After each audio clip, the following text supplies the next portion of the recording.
Bonjour.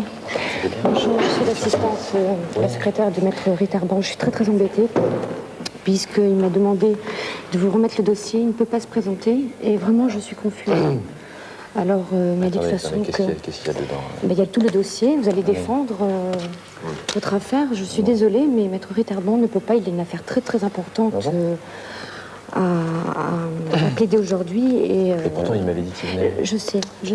Mais vraiment, je suis confuse. Et, Attends, on va regarder. Tiens. donc moi, je vous laisse le dossier. De toute façon, il m'a dit de toute façon qu'il n'y aurait aucun problème, que ça allait passer comme une lettre à la poste, et qu'il vous contacterait dès ce soir. Monsieur Siard, bon courage. Au revoir, monsieur. Bon, au plaisir. On va alors, attends. Je comprends pas du tout. Qu'est-ce que c'est, ça? Qu'est-ce que c'est?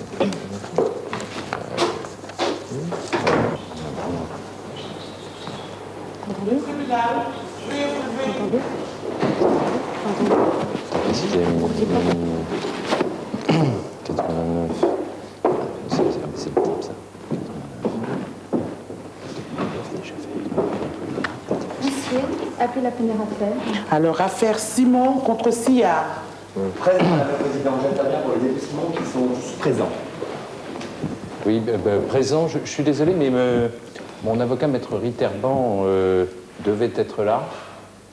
Et visiblement, il a dû être empêché. Je suis un peu ennuyé. Écoutez, je peux, si vous souhaitez, reporter l'affaire à une audience ultérieure, et ce ne sera pas avant 3 mois. Maintenant, vous savez que vous avez la possibilité de vous faire représenter par un témoin. Oui, que souhaitez-vous? Oui, j'ai... Entendu. Monsieur, vous assurez la défense? Oui, monsieur. Vous êtes monsieur? Christian Spitz. Comment? Vous pouvez nous épeler votre nom? Christian Spitz, SPITZ. Entendu. Le prénom? Christian. J'écoute la partie civile. Merci, Madame la Présidente. J'interviens effectivement dans ce dossier dans l'intérêt de monsieur et Madame Simon. Alors, vous allez voir dans ce dossier que finalement, les faits sont particulièrement établis. Alors, loin de se comporter comme un abbé, excusez-moi de faire de l'humour, eh bien, monsieur Sillard n'hésite pas à se promener nu ou quasiment nu dans sa terrasse, située dans l'immeuble, donc rue de l'Abbé Carton, alors que mes clients demeurent dans une résidence de face voisine.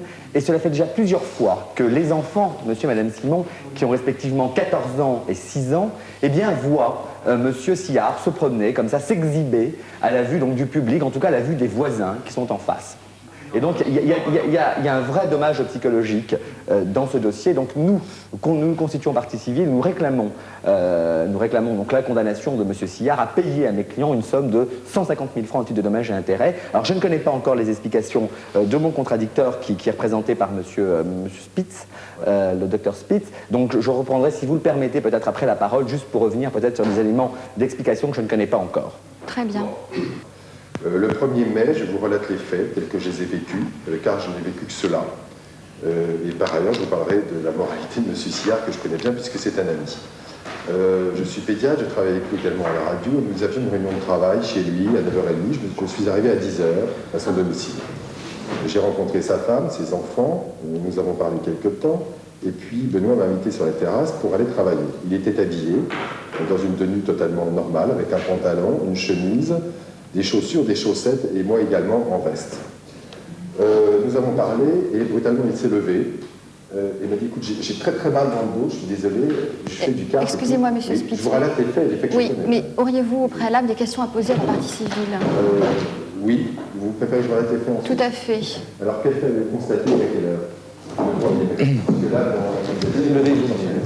Parce que là, c'était aux alentours de 10 heures. Hein, 10h et 11h.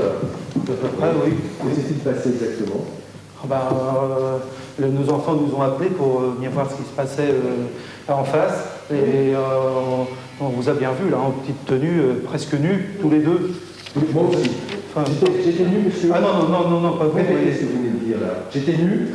Non, vous n'étiez pas nu, mais c'est monsieur qui avait les deux mains sur la table. Je voyais les deux mains sur la table et que vous tripotiez les fesses. De toute façon, là-dessus, Nicole. Oui. Je reviendrai là-dessus. Il était habillé, il avait plus de caleçon? Non, il avait toujours. Vous avez vu son sexe? Avez-vous vu son sexe, monsieur et madame? Moi, j'ai pas vu, Nicole, je sais pas. Vous avez vu son sexe, Non, madame? pas vu son sexe. Mais il avait la main toujours, donc très bien. J'ai des photos à mon dossier qui sont particulièrement accablantes. Et je vais demander justement, puisque puisque vous êtes concerné. Monsieur Spitz, vous étiez là. Alors, j'ai le double des photos pour le tribunal, que je remets déjà au tribunal pour qu'on puisse les voir ensemble. Et on va regarder, je vais demander à Monsieur Spitz qui est présent. Monsieur Spitz, pouvez-vous nous dire ce que vous faisiez sur ces photos? J'examine le dos, exactement ce que j'ai dit, c'était là la colonne lombaire avec mes mains. Comme ça, dans une terrasse, dans un jardin. C'est normal. Oui. C'est normal, Bah, c'est comme ça que ça se fait. Il y a des arbres autour, effectivement. Oui. Oh, mais il y a des gens en face. Pardon. Poursuivons l'examen des photos. Et des enfants surtout. Oui, Alors non. attendez. On regarde avec des jumelles. Alors, qu'est-ce que vous faites là avec des jumelles? Enfin, que fait Monsieur Sillard? On regarde les nids de pie qui sont au dernier étage. La pie du dessous. C'est la demoiselle. La pie du dessous, là, la blonde. C'est la demoiselle qui est en Ah ouais. dessous chez nous. Vous avez des preuves? Oui. Oui, Oh, bah, on la J'ai connaît. pas pu la prendre en photo parce que c'est juste en dessous, mais... Ça, je vais- S'il vous plaît, je vous prie. Voilà, donc c'est des nids d'oiseaux que vous regardez. Effectivement, Benoît m'a dit, j'ai acheté de nouvelles jumelles, il y a des nids de pie, on peut faire vérifier, qui sont au dernier étage, on les a regardés. Et il y avait effectivement une dame qui nettoyait ses carreaux, et qui était excusez-moi, enfin je vous en prie, et qui était en maillot de bain, 2 pièces. Et j'ai dit à Benoît, et je lui ai dit en plaisantant, nous étions dans un lieu privé tout de même, et discrètement, je lui ai dit, et regarde cette fille-là, elle est courageuse, parce que ses carreaux... Elle fait au moins 5 fois par jour, ces carreaux. Écoutez, j'en sais rien, mais enfin, ça n'a rien tout de même, enfin. Mais juste tout de même, si on n'a pas regardé les jumelles, je disais, on regardait le nid de pie, effectivement, on est tombé là-dessus. Enfin, on n'avait pas du tout le regard lubrique. Et la dame qui était en face, puisque nous regardions le nid de pie, on tombait sur des... elle était en maillot de bain, et nous n'avons pas déposé plainte pour outrage à la pudeur, parce que se balader sur sa terrasse en maillot de bain ne me paraît pas être un outrage à la pudeur, tout simplement. Alors, bon, si c'est un outrage à la pudeur, je veux bien le reconnaître, mais ça s'est arrêté là. Voilà. Vous apprécierez la cohérence des explications entre l'examen des lombaires de M. Sillard sur une terrasse et le fait de regarder par des jumelles, avec des jumelles, les nids de pigeons et la demoiselle qui lave ses carreaux, les nids de pie, eh bien vous apprécierez, Madame le Président, la cohérence de ces explications. Je maintiens en tout cas l'ensemble de nos demandes. Entendu. Les débats sont clos et le délibéré sera rendu dans 5 minutes. Veuillez ne pas quitter la salle. Monte un petit peu les photos. Il faut déjà être vicieux pour passer son temps à... Et tu te rends compte, en plus, il a dû falloir il a dû falloir un téléobjectif pour ça. Je sais pas. Non, mais parce que c'est quand même relativement loin. C'est pour notre petite fille, Jessica, si vous voulez nous donner un autographe, il y a notre avocate qui nous a dit que... Vas-y, donne l'autographe. Donne l'autographe. Vous êtes gentil. Comment s'appelle? Jessica. Hein? La petite Jessica.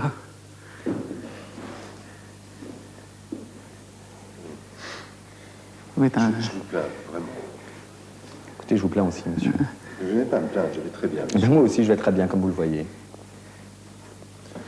Ah, bah merci beaucoup. Je vous remercie. Merci. Vous êtes gentil. Merci, vous êtes gentil, oui. Merci. Allez, Jean. Elle va être contente, la petite. C'est limite quand même. Puis vous avez Du courage. C'est gentil, hein? Ouais. Elle le connaît, votre fille? Elle écoute l'émission. Le tribunal, veuillez vous lever.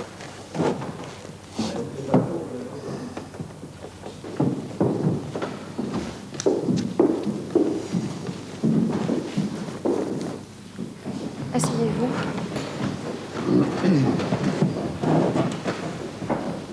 Je vais maintenant vous donner lecture du dispositif du jugement. Je vous condamne, Monsieur Sillard, pour outrage à la pudeur, à une peine d'amende de 50 000 francs et à 100 000 francs de dommages-intérêts que vous devrez à la partie civile. Quant à vous, Monsieur Spitz, Oui. je vous condamne donc à 50 jours de travaux d'intérêt général et je vous propose de refaire la peinture des locaux de surprise-surprise.